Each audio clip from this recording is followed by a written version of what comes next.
Agora sim, pessoal, boa noite. Para quem não conhece a nossa rotina, eu sou o Luiz, eu sou supervisor e estou como gerente do CTI lá do Hospital Metropolitano Dr. Célio Castro. Hoje vamos sequenciar as aulas da nossa residência de medicina intensiva, residência médica de medicina intensiva do Hospital Metropolitano Dr. Célio Castro. Quem vai ministrar nossa aula hoje é a nossa preceptora, a doutora Rayane, que também é horizontal lá do nosso hospital, e o assunto é miopericardites. Os áudios fechados, vídeos abertos, por gentileza, e dúvidas no nosso chat. Ao final, abriríamos 15 minutinhos para conversa e colocações das dúvidas. Obrigado, Rai, mais uma vez aí pela sua dedicação aos nossos residentes. Boa aula para a gente, turma. Boa noite, pessoal. O Luiz já me apresentou, né? Hoje a gente vai falar um pouquinho de miopericardites. Nós vamos começar falando da miocardite, né? Os dados que a gente tem de miocardite, os dados epidemiológicos, são muito escassos, por vários motivos, porque a clínica da miocardite pode ser variada, porque a gente faz pouca biópsia e a gente vai ver mais para frente que nem todos os pacientes vão ter indicação de fazer a biópsia, e porque a gente não tem critérios histopatológicos bem firmados, bem uniformizados. Então, o que a gente tem na literatura de incidência é que varia de 0,2% a 12%, acometendo principalmente o adulto jovem do sexo masculino, e é uma das principais causas de morte súbita nas crianças e em pacientes com menos de 40 anos. A etiologia, sem dúvida nenhuma, a principal causa da miocardite vem de etiologia viral, né? E no nosso meio, as principais causas seriam o adenovírus, enterovírus, o parvovírus B19, e mais recentemente agora a gente teve a COVID, né? Que a gente viu que tem um tropismo maior pelo miocárdio também. Entre as causas infecciosas, além das virais, a gente vai ter as bactérias, né, clamídia, salmonela, estafilococcus, streptococcus, as espiroquetas, rickétsias, fungos, os protozoários, que no nosso meio, no Brasil, vale a pena a gente ressaltar o Trypanosoma cruzi, né, responsável pelas miocardiopatias dilatadas chagásicas, e os eumintos. Em relação a infecção por vírus, em torno de 30% a gente vai ter mais de um vírus associado. As não infecciosas, a gente tem as doenças autoimunes, né, lúpus, artrite reumatoide, Sjögren, granulomatose de Wegener, uso de fármacos como anfetaminas, aminofilinas, antracíclicos, catecolaminas, o que a gente usa muito no CTI, fenitoína, ciclofosfamida, outros fármacos causando reação de hipersensibilidade, azitromicina, benzodiazepínicos, antidepressivos tricíclicos, tetraciclinas, entre outros. Outras reações de hipersensibilidade também são picadas de animais, abelha, vespa, aranha, viúva negra, escorpião e cobra. Nessas reações de hipersensibilidade, a gente pode ter, tanto por conta da hipersensibilidade hipereosinofílica, ou por ação direta dos fármacos no miocárdio, ou por ação direta das toxinas liberadas por esses animais. Isso vai levar a uma presença de eosinofilia no miocárdio e no sangue periférico. Outras doenças sistêmicas, a gente teria o Churg-Strauss, doença do colágeno, sarcoidose, Kawasaki, esclerodermia, e outras causas infecciosas, infarto agudo do miocárdio, rejeição do transplante e radiação. Na fisiopatologia, a gente pode dividir a miocardite em 3 fases, né? A miocardite aguda, ela ocorre aproximadamente até 4 dias, onde a gente não tem produção de anticorpos, nós vamos ter uma viremia alta, né? Então, ocorre essa infecção pelo vírus, vai causar uma necrose dos miócitos e uma ativação dos macrófagos, levando à liberação de citocinas, interleucinas 1, 2, fator de necrose tumoral, interferon.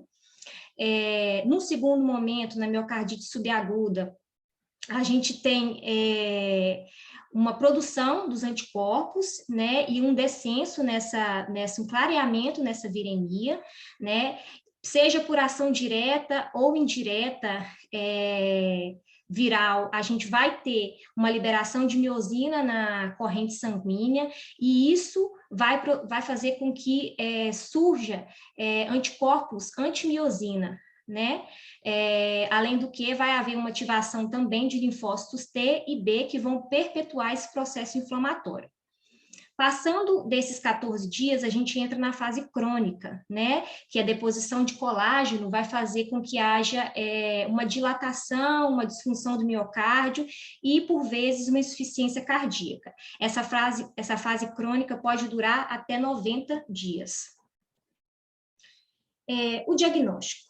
O diagnóstico da fase aguda, em geral, o paciente vai ter pródromos, né, em geral, virais, febre, astenia, mialgia, fraqueza, dispneia, palpitação, por vezes arritmia, e o principal sintoma, sem dúvida, é a dor torácica. Daí, a gente fazer o diagnóstico diferencial com outras dores torácicas que se apresentam no pronto atendimento. Um tipo de miocardite que vale a pena já a gente deixar ressaltado aqui é a fulminante, né, que é uma progressão rápida, o paciente ele evolui com menos de 2 semanas do início dos sintomas, podendo evoluir com choque cardiogênico, então, e disfunção ventricular, né, então nesse momento o importante é você conseguir manter o paciente vivo, né, por vezes necessitante de terapia intensiva, uso de drogas vasoativas, às vezes precisando de ECMO ou do BIA, né, então o importante nesse momento é a gente deixar o paciente vivo, porque na maioria das vezes, em 90% das vezes, ele vai conseguir recuperar dessa fase extremamente aguda da miocardite. Avaliação laboratorial. Marcadores inflamatórios, como PCR, VHS, leucócitos, podem estar normais ou elevados. Os marcadores de necrose miocárdica, o valor deles vai depender muito da fase da doença e do grau já de inflamação que a gente tem. Lembrando que as troponinas, elas se elevam muito mais do que a CKMB, e no caso da miocardite, elas se elevam tanto a CKMB quanto a troponina, elas se elevam muito pouco, mas elas mantêm um platô por um tempo maior. E aqui a gente tem que deixar frisado que níveis muito elevados de troponina na miocardite, diferentemente do que a gente vai falar mais para frente na pericardite, está relacionado a um pior prognóstico. Agora a gente entra nos exames de imagem, outros exames relacionados aí. O eletrocardiograma, né, as alterações vão depender muito da fase da doença. Na fase aguda, a gente pode ter distúrbios de repolarização e bloqueios atrioventriculares, infrasupra do segmento ST, de uma região específica ou difusa, com onda Q, que pode indicar pior prognóstico, arritmias supraventriculares e ventriculares, que são mais frequentes. Na fase subaguda ou crônica, que está relacionada a um pior prognóstico, a gente pode ter uma sobrecarga de ventrículo, bloqueio de ramo esquerdo e um supra de ST difuso ou infra do segmento PR, que aí a gente tem associado à miocardite uma pericardite. A sensibilidade do eletrocardiograma na miocardite é em torno de 47%. Aqui a gente vai ver muito níveis de recomendação e níveis de evidência, que na aula do José de síndrome coronariana ele explicou bem, mas a gente vai falar rapidamente aqui porque isso vai aparecer muito nos próximos slides. Recomendação 1, em geral, é recomendado fazer, se faz. Recomendação 2A, sugere-se fazer, 2B, é controverso, e 3, não se faz. Níveis de evidência varia A, B e C. O A, a gente tem vários estudos randomizados mostrando que é benéfico. O B, é um estudo randomizado e vários outros estudos. E o C, são opiniões de especialistas. Então, os estudos randomizados vêm para corroborar essas opiniões dos especialistas. Então, o eletrocardiograma, nesse caso, tem nível de recomendação 1, nível de evidência C. O ecocardiograma, os achados são inespecíficos, né? O achado mais comum é a hipocinesia difusa, porque o miocárdio está todo inflamado já, e o eco, assim como o eletrocardiograma, ele vai nos ajudar no diagnóstico diferencial com outras patologias cardíacas que levam dor precordial. Por exemplo, a síndrome coronariana, que é uma das principais preocupações no pronto atendimento. Então, o ecocardiograma para avaliação da avaliação funcional, recomendação 1, nível de evidência B, e o eco para o auxílio da biópsia, recomendação 2A, nível de evidência C. A ressonância miocárdica, a gente vai fazer nos pacientes que têm suspeita da miocardite aguda ou crônica, nos portadores de disfunção ventricular de início recente, quando você suspeita deles ter tido uma miocardite prévia, independentemente da forma de manifestação, mas os pacientes que maior vão ter benefício são aqueles que você tem troponina ou CKMB alterados e as coronárias estão normais ao estudo angiográfico. Nessa figura que a gente tem aqui, a gente consegue ver uma ressonância, né, com 3 cores diferentes, né, uma mais escura, uma mais clarinha no meio e uma mais escura de novo para dentro. Então, o que a gente vê é que na ressonância, a miocardite ela vai poupar o subendocárdio, que é a parte interna, né? E vai poupar o epicárdio, que é a parte externa. E ela vai acometer o mesocárdio, que é essa parte mais branquinha do meio aí, que a gente consegue ver. Então, é assim que ela vai aparecer para a gente na ressonância. Então, as indicações de ressonância para avaliação da função, geometria e morfologia ventricular na suspeita de miocardite, qualquer uma delas, nível de recomendação 1, nível de evidência B. Ressonância na investigação diagnóstica da miocardite aguda, crônica, ou na suspeita de miocardite prévia, que foi o que a gente falou, 2A, nível de evidência B. Ressonância para fazer o acompanhamento, em geral, a ressonância é indicada esses pacientes entre 4 a 12 semanas do início dos sintomas, né, do início do episódio agudo. Recomendação 2A, nível de evidência C. E nos pacientes com miocardite fulminante com instabilidade hemodinâmica, recomendação 3, nível de evidência B, ou seja, não se faz, principalmente porque os pacientes, em geral, vão estar muito graves, instáveis hemodinamicamente, às vezes com dispositivos ventriculares de assistência, como a gente falou, o ECMO ou balão intraórtico, que é o BIA. A angio-TC é um exame mais rápido e mais acessível do que a ressonância, nem todos os lugares a gente vai ter disponibilidade de se fazer uma ressonância, e vai ajudar no diagnóstico diferencial das síndromes coronarianas agudas, né, para a gente excluir a presença de doença arterial coronariana significativa nos pacientes que têm um quadro típico de infarto. Mais uma vez, recomendação 2A, nível de evidência C. A medicina nuclear com o uso da cintilografia com galho 67 tem uma sensibilidade de 50%. A recomendação dela é 2B, ou seja, é meio controversa, nível de evidência B, apenas alguns estudos, um estudo randomizado e alguns outros estudos, e vai ajudar na avaliação da função ventricular esquerda, na avaliação da inflamação cardíaca, identificação de subtipos de miocardite e para a gente monitorizar a resposta terapêutica. Sem dúvida nenhuma, agora, a gente tem o padrão ouro, que é a biópsia miocárdica na miocardite, apesar de ser o padrão ouro, ela tem baixa sensibilidade. Por quê? Porque, mais uma vez, é examinador dependente e nem todas as áreas do miocárdio vão estar acometidas por inflamação. Então, pode correr o risco de quem for biopsiar uma área que não esteja inflamada. E quanto mais biópsia você fizer, aumenta mais ainda o risco de complicação. Então, por isso que ela é o padrão ouro, mas tem baixa sensibilidade. Ela confirma a miocardite. Em geral, a gente faz a biópsia no ventrículo direito, os estudos não mostram a preferência pelo ventrículo direito ou pelo ventrículo esquerdo, mas geralmente se faz no ventrículo direito, guiado pelo eco, né? Só que a gente também não faz para todo mundo. Daí, lá atrás, a gente falou que é por isso que o que a gente tem de dados epidemiológicos são muito escassos. Então, para quem que eu vou indicar a biópsia miocárdica?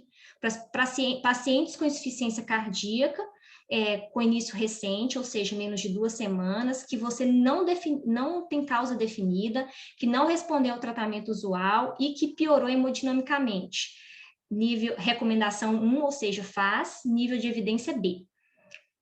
Para pacientes com insuficiência cardíaca de início recente, de 2 semanas a 3 meses, que também não tem causa definida e está associada a arritmias ventriculares ou bloqueios atrioventriculares de 2º ou 3º grau.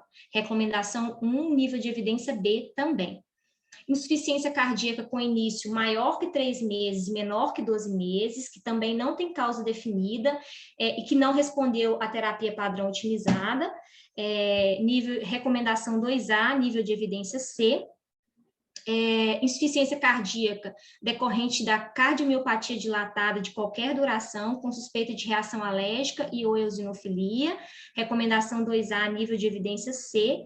E arritmias ventriculares sem causa definida. 2B, meio controverso, né? E nível de evidência C, indicado por alguns especialistas. Na patologia da biópsia miocárdica, o principal achado das miocardites vai ser a miocardite crônica ativa, né? A gente tem várias outras, miocardite fulminante, de células gigantes, necrotizante eosinofílica, aguda, doença de depósito e cardiotoxicidade.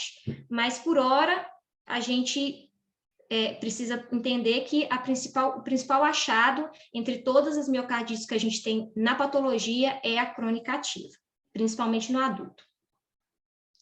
E o tratamento? O tratamento, basicamente, são medidas para tratar o paciente com insuficiência cardíaca, né? Porque naquele momento ele está passando por uma disfunção ventricular que, em geral, vai se resolver ao longo do tempo, tem que se dar tempo ao tempo mesmo.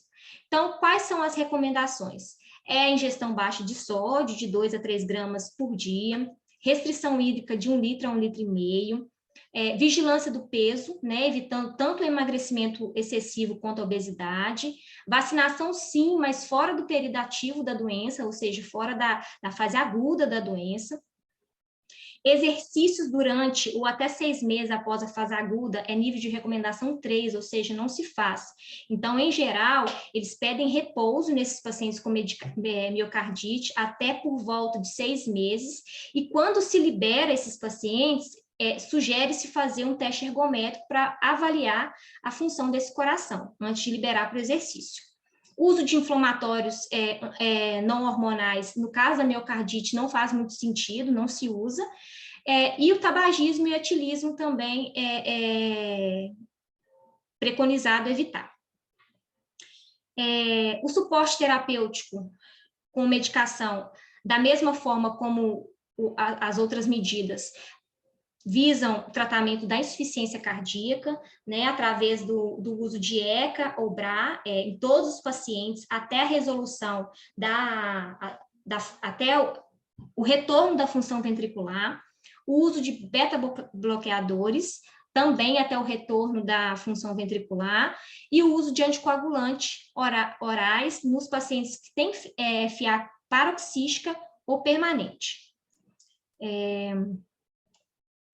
E a imunossupressão? A imunossupressão, em geral, eles utilizam a prednisona associado à azatioprina por aproximadamente 6 meses.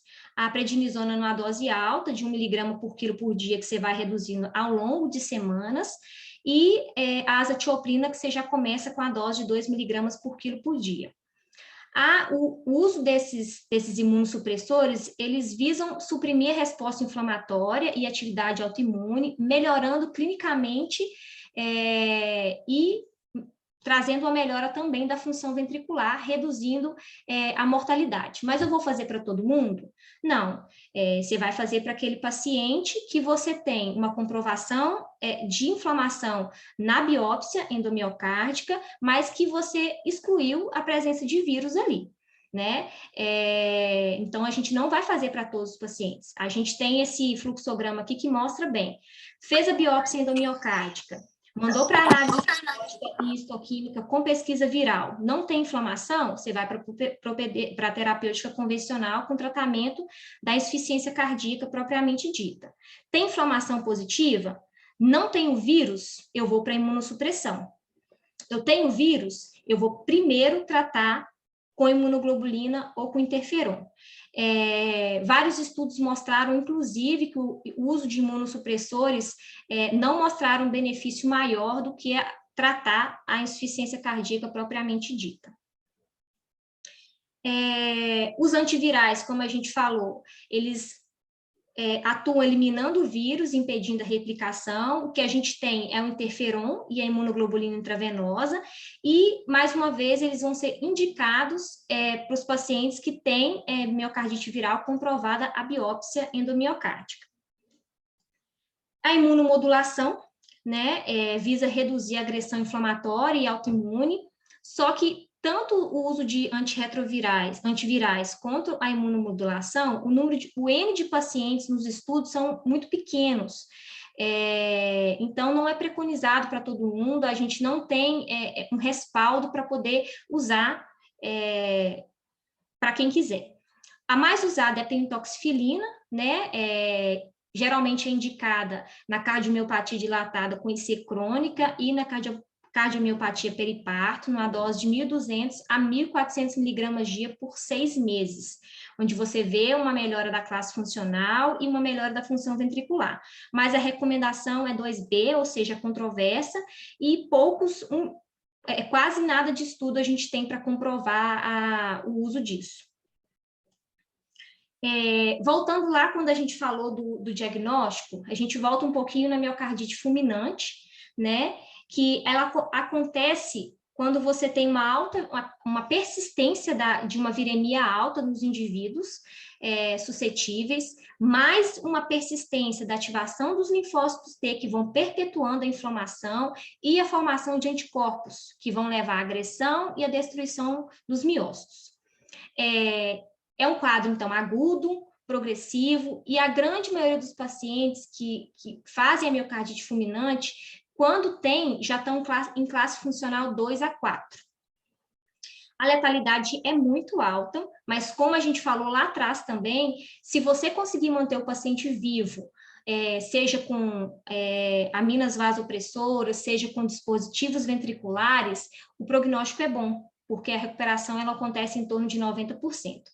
Nesse caso, a biópsia endomiocárdica é uma boa, porque é um paciente que, a princípio, não respondeu a nada que você fez, né? Evoluiu para essa miocardite fulminante, então é bom você tentar descobrir o que está causando isso aí, né?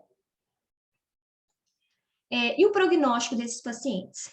Cerca de 50% eles vão resolver a disfunção ventricular, 25% vão evoluir para uma IC crônica, e 10 a 25% vão fazer uma IC grave, às vezes precisando de transplante cardíaco, ou às vezes evoluindo para óbito. Então, de miocardite era isso. A gente agora passa para pericardite, que, mais uma vez, os dados epidemiológicos são muito escassos, assim como a miocardite. Dos pacientes que chegam à emergência, 1% daqueles que têm supra de ST vão ter pericardite, e 5% daqueles pacientes com dor torácica que você excluiu, síndrome coronariana aguda, vão ter pericardite. O derrame pleural é mais comum nos pacientes com tuberculose nas neoplasias, porque são derrames pleurais mais volumosos, que têm tendência a recolecionar. E a gente pode dividir a pericardite em aguda, crônica, com derrame pericárdico ou tamponamento cardíaco, a constritiva e a recorrente. Agente etiológico, mais uma vez, o vírus principal causador da pericardite em 95% dos casos, Coxsackie e herpes enterovírus, bacteriana, pneumococo, meningococo, fúngica, parasitária, as doenças autoimunes, mais uma vez, aparecem aqui, doenças de órgãos adjacentes, como a miocardite, o infarto, a dissecção de aorta, doenças metabólicas, como as uremias, paciente com cetoacidose, doenças neoplásicas, tanto primárias quanto secundárias, trauma, tanto direto quanto indireto, e outras situações como pancreatite, gravidez, síndrome de Steven-Johnson. A pericardite aguda, então, ela ocorre entre 4 a 6 semanas, né? Então, em geral, o paciente vai ter uma síndrome febril, uma dor torácica. Que jeito que é essa dor torácica? É uma dor torácica que ele fala para você que piora a inspiração profunda, ou seja, uma dor pleurítica, e que piora quando ele deita em decúbito dorsal, ou seja, de barriga para cima, e que melhora quando ele joga o corpo para frente, que é a posição geno-peitoral ou de prece maometana. A gente pode ter também um atrito pericárdico em 85%, né? Mas lembrando que você não auscultar no exame físico o atrito pericárdico, você não consegue dizer que não tem pericardite, né? Então, só que colhendo uma boa anamnese, fazendo um bom exame físico, a sua suspeita de pericardite já pode ser grande. Os marcadores de alto risco são pacientes que têm elevação de enzimas de necrose miocárdica, apesar de não estar relacionada a pior prognóstico, febre acima de 38 graus e leucocitose, que pode estar relacionada a pericardite purulenta, os derrames pericárdicos volumosos com ou sem tamponamento, pacientes imunocomprometidos, história prévia de anticoagulação oral e disfunção global do eco, que pode estar associada a pericardite pode vir associada à miocardite. Tamponamento cardíaco, né? O diagnóstico do tamponamento cardíaco é basicamente clínico, né? Mais uma vez, colhendo a história e fazendo o exame físico, você consegue identificar. No tamponamento cardíaco, a gente vai ter a tríade de Beck, né? Que é um abafamento de bulhas associado à hipotensão e turgência de jugular, que essa figura mostra direitinho para a gente aí. Pericardite constritiva, né? Aquela pericardite que inflamou tanto que acabou formando uma carapaça em volta aí do coração, né? E o paciente evolui sintomático, com dispneia de esforço e ou fadiga associada, mais uma disfunção diastólica e a presença de ascite, que é desproporcional ao edema de membros inferiores. O diagnóstico. O diagnóstico, mais uma vez, vai entrar os exames laboratoriais, né? A troponina, que, como eu disse, aqui na pericardite não está relacionada a pior prognóstico. Os marcadores de atividade inflamatória, PCR, VHS, leucócitos, podem estar elevados em 75%. E os marcadores laboratoriais, ou seja, diagnóstico etiológico. Vou pesquisar, vou fazer painel viral para todo mundo? Não tem necessidade de você fazer painel viral para todo mundo, que isso não vai mudar o seu tratamento, a sua conduta lá na frente. Vou pesquisar doença autoimune para todo mundo? Também não. Agora, se é uma paciente jovem, que tem outros estigmas, por exemplo, de ser lúpica, vale a pena, mas que provavelmente isso não vai interferir muito lá na frente no tratamento dela, não. O eletro aqui na pericardite, ele pode estar normal em até 6% dos pacientes.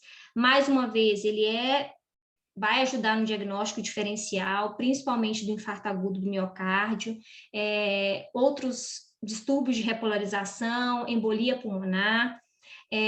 Aqui, a recomendação é 1, nível de evidência C. Quais são as alterações que a gente vê no eletro?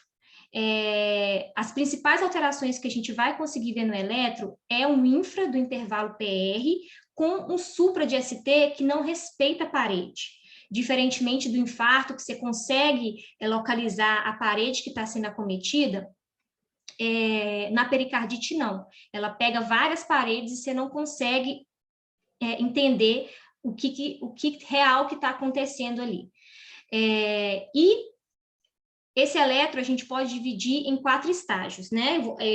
Com a última evolução aí, podendo chegar até 4 semanas no estágio 4.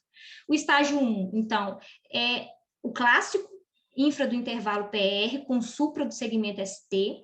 No estágio 2, em geral, isso normaliza, mas se ainda em alguns casos pode ter um infra do intervalo PR. No estágio 3, você tem uma T invertida, e no estágio 4, você tem uma normalização do eletro. Então, se chega um paciente no pronto-socorro, por exemplo, com uma dor torácica, que já no eletro de admissão tem um supra com infra com a T invertida, a possibilidade de ser pericardite é muito pouca. Então, a chance de ser infarto agudo do miocárdio é maior, porque a onda T invertida a gente só vai ver por volta de 3, 4 semanas aí. E como é que isso a gente pode ver em questões de prova, por exemplo? Só a gente sabendo essas pequenas alterações, a gente já consegue acertar uma questão. É uma questão de 2015, a alteração típica da pericardite aguda, frequentemente encontrada no eletro de repouso elevação difusa do segmento PR na maioria das derivações durante o estágio 1? Não, é sempre infra do segmento PR. Elevação difusa do segmento PR na maioria das derivações durante o estágio 4? Não, infra do segmento PR. Presença de ondas Q patológicas, principalmente nas derivações D1, D2, AVF, V3 e V6 durante o estágio 4? Não. O que a gente tem é a onda T invertida. Depressão difusa do segmento ST de morfologia descendente, principalmente nas derivações D1, D2, AVF, V3, AV6 durante o estágio 1? Não, é o supra do segmento ST. E a letra E, que provavelmente deve ser a correta, elevação difusa do segmento ST, com concavidade voltada para cima, principalmente nas derivações D1, D2, AVF e V3, AV6 durante o estágio 1, que é a certa. Então, só a gente sabendo essas pequenas alterações, a gente já consegue saber o que tem no eletro da pericardite. O eco. O eco vai nos ajudar no diagnóstico, mostrando os derrames pericárdicos novos ou presumivelmente novos, avaliar a resposta terapêutica do paciente e avaliar o prognóstico. Em geral, o derrame pericárdico é considerado grande quando ele está acima de 20 milímetros, né? E vai ajudar a gente também a identificar o tamponamento cardíaco. Então, todas as indicações que a gente tem do eco para o diagnóstico, para a monitorização da pericardiocentese e para o acompanhamento é recomendação 1, com nível de evidência variando entre B e C. Então, como é que eu faço o diagnóstico? Só com isso que a gente conversou até agora, a gente já consegue fazer o diagnóstico. A história do paciente com essa dor torácica típica, mais uma vez, piora a inspiração profunda, dor pleurítica, piora no decúbito dorsal e melhora com a posição com genopeitoral, né, jogando o tórax para frente. No exame físico, o atrito pericárdico, em 75% dos pacientes, em 85% dos pacientes, perdão, o eletro com essas alterações e o ecocardiograma. 2 desses 4 critérios já confirma o diagnóstico de pericardite. Então, só com isso aí a gente já consegue fechar. Mas aí eu ainda estou em dúvida, não tenho certeza que é pericardite, não. Vou para a ressonância, que é aqui, diferentemente da miocardite, aqui é considerado padrão ouro. Tá? Ela vai mostrar o grau de espessamento pericárdico e, se tiver derrame pericárdico, o volume.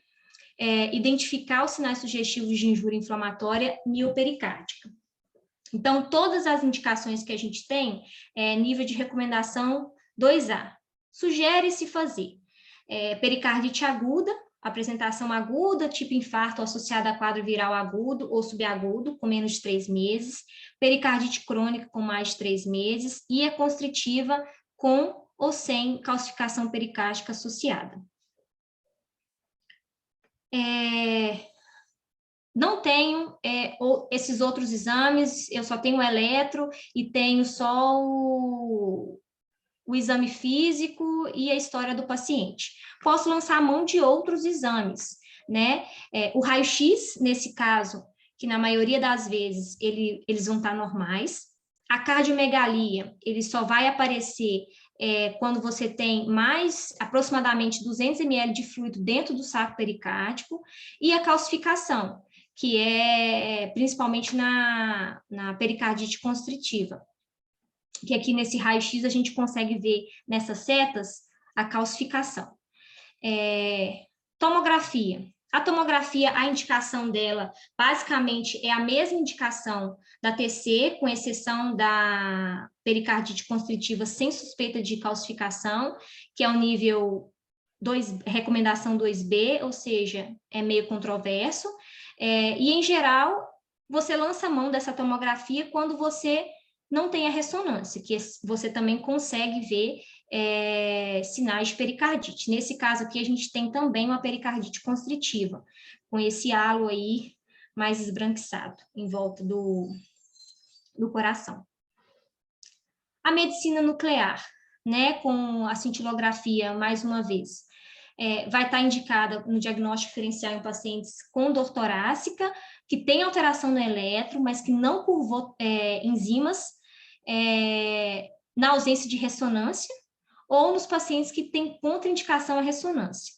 No diagnóstico de pericardite por bacilo de Koch, que está em atividade, diagnóstico de pericardite nos pacientes com doença sistêmica como meningite, sepse pneumocócica, artrite, reumatoide e lúpus.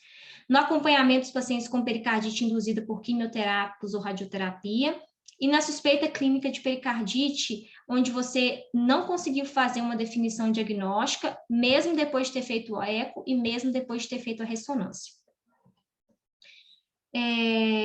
A pericardiocentese, em geral, a gente vai fazer nos pacientes com tamponamento cardíaco, né, com suspeita clínica de hemopericárdio pós-trauma, e na pericardite bacteriana ou neoplásica, principalmente na neoplásica, porque a chance de recolecionar nesses pacientes é muito grande.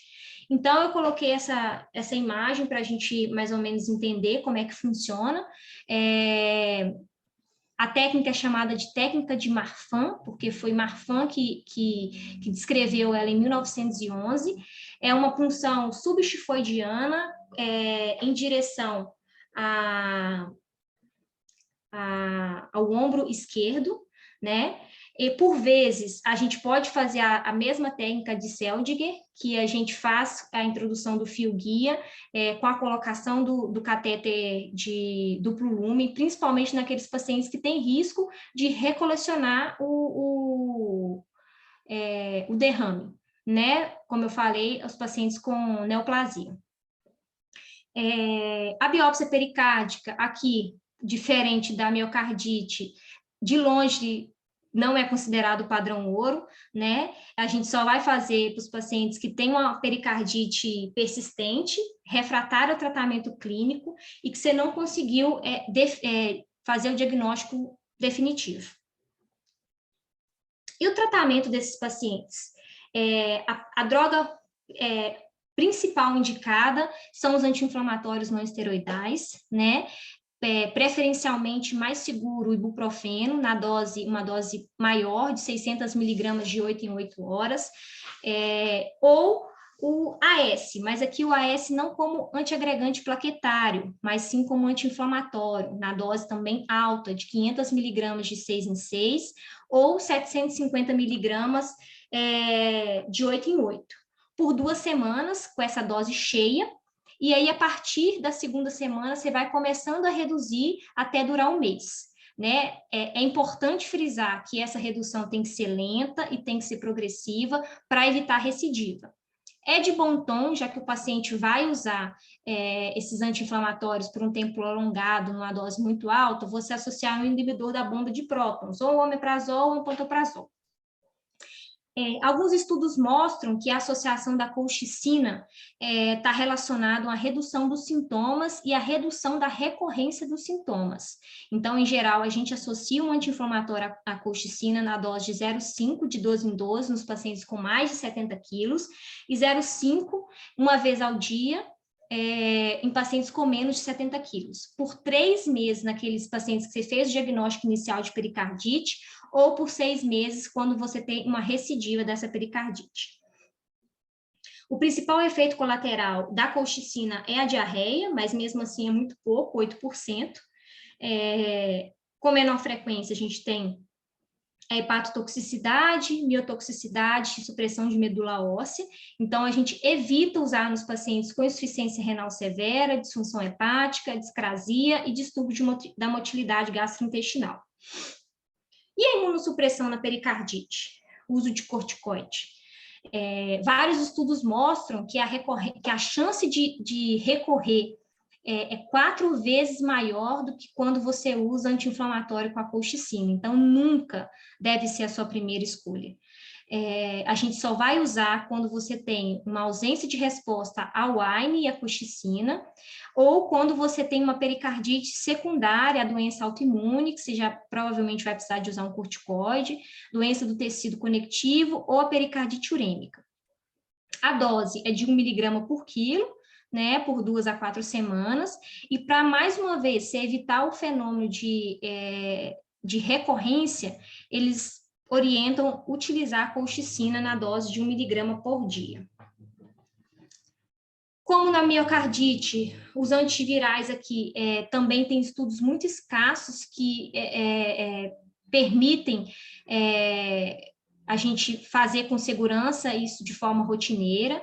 Então, a classe E2B, controverso, nível de evidência C, a imunoglobulina, e o tratamento cirúrgico, né, que em geral a gente faz pericardiocentese ou a drenagem pericárdica aberta terapêutica nos pacientes com tamponamento cardíaco, nível de evidência C, recomendação 1. Pericardiectomia nos pacientes com pericardite constritiva, sintomáticos, refratários ao tratamento clínico, recomendação 1, nível de evidência C. E janela pericárdica, os derrames pericárdicos recorrentes, classe 2A, com nível de evidência C. As principais complicações dos pacientes com pericardite, como a gente já falou, é recidiva. Às vezes o paciente não faz o tratamento pelo tempo preconizado, às vezes usa 1 semana, então pode ter recorrência sim, ou por vezes pode ter uma reativação da doença viral.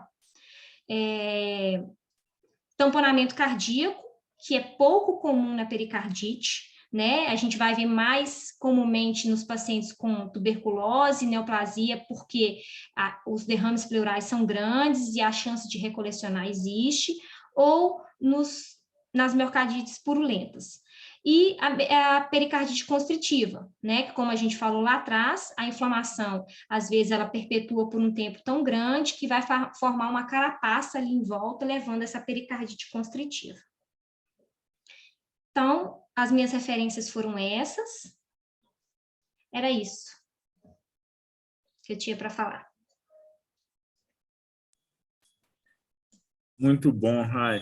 Obrigado, uma aula bem sucinta, objetiva, e é o que a gente estava esperando, né? Nada muito especializado, vamos falar assim, é o que a gente precisa saber. As dúvidas podem ser lançadas aí agora, turma, só colocar 2 pontos muito importantes. O primeiro deles foi que a Rai falou bem, que é a baixa, o registro, né, que são a literatura que com incidência baixa, em teoria, eu não acredito que seja tão raro, mas eu acho que subdiagnosticado, né, por causa do conhecimento nosso pouco em relação a pensar primeiro na pericardite ou na miocardite, no caso, que eu acho que ainda é mais difícil de você dar o diagnóstico e como a Rai falou bem, precisa da biópsia, né, para você ter certeza do que se trata. A ressonância magnética, para quem tem experiência na ressonância cardíaca, né, que o pessoal está usando muito em grandes hospitais, nos ajuda muito nesse diagnóstico, pelo menos para suspeitar, né, Rai? A gente que vem de hospital grande e particular, que tem a ressonância cardíaca como um exame fácil de ser feito, no sentido de acessível, a gente vê com mais frequência, que não é tão raro assim. Uma das causas aí que a gente falou pouco, mas que acontece, no pós-operatório cardiológico, né? No caso de cirurgias cardíacas, no momento mais tardio, após 2 semanas, geralmente pode acontecer de você ter uma miocardite ou uma pericardite, às vezes até restritiva, associada a sangramentos que não foram vistos, né? Até a manipulação ali da musculatura cardíaca e do pericárdio, do saco pericárdio, que é outra coisa que eu ia colocar. E, além disso, muito importante, a Rai deixou isso bem claro, que nenhum exame complementar sozinho vai dar o diagnóstico, né? A história clínica é muito importante, é um diagnóstico muitas vezes de exclusão, né? Pacientes nossos, principalmente na terapia intensiva, que estão com febre, sinais, né, de alterações eletrocardiográficas que são, na maioria das vezes, dinâmicos, né? Eles não são contínuos, paroxísticos. Isso daí tem que lembrar que pode ser um comprometimento de condução causado pela miocardite ou, no caso, da pericardite, certo? E associar sempre a clínica ao exame complementar. A gente não tem muito descrito, né? Pelo menos não tem tanta experiência pessoalmente com relação ao ultrassom à beira do leito, na pericardite, na miocardite. Nós vamos ter uma aula com um colega que é especialista em ultrassom point of care, e vou pedir para ele para dar uma ênfase maior na parte cardiológica em uma aula. E aí a gente vai ver o quanto é importante o ultrassom na beira do leito, que ele dá muito diagnóstico, que a gente deixa passar no início, né? Quando está muito grave, é mais fácil de se ver no ultrassom, mas lá no iniciozinho, quando você faz o treinamento com ultrassom, você fica mais expert. Lembrar os nossos residentes aí que a gente tem disponibilidade de ultrassom nas nossas UTIs lá, e nas horas vagas, eu sei que alguns dos nossos preceptores estão levando os residentes à tarde aí na beira do leito, fazendo ultrassom com eles lá, para a gente ver um coração normal, né? Porque você vê um coração doente sem saber como é a imagem do coração normal no ultrassom, fica mais difícil, né? Então, fica mais fácil quando você vê o normal e depois vê o patológico. Parabéns, Rai, muito obrigado pela ajuda sua. E vamos lá, turma, mais alguma dúvida que vocês tenham? É um assunto muito difícil. A Ana Paula Bueno, nossa residente que está peregrinando aí nos outros hospitais, todo paciente com miocardite e troponina elevada persistente ou elevação deve ser submetido à estratificação invasiva? Quer responder aí, Rai, alguém? Necessariamente, né, eu vou intrometendo aí, Rai, eu faria, né? Eu também acho. São casos, né, troponina positiva ou persistentemente, por si só, você tem que afastar a lesão vascular nesse paciente, né, Rai? Sim, O que eu você concordo. acha? Concordo, acho que tem que fazer também.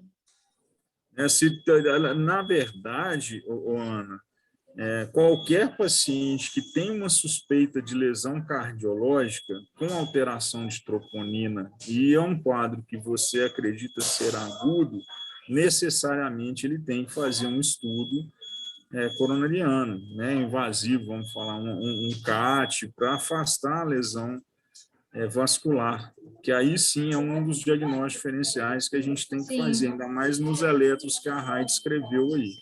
Então, a resposta é sim, você tem que necessariamente fazer uma avaliação nesse contexto que você pintou aí, né? Uma troponina elevada persistentemente.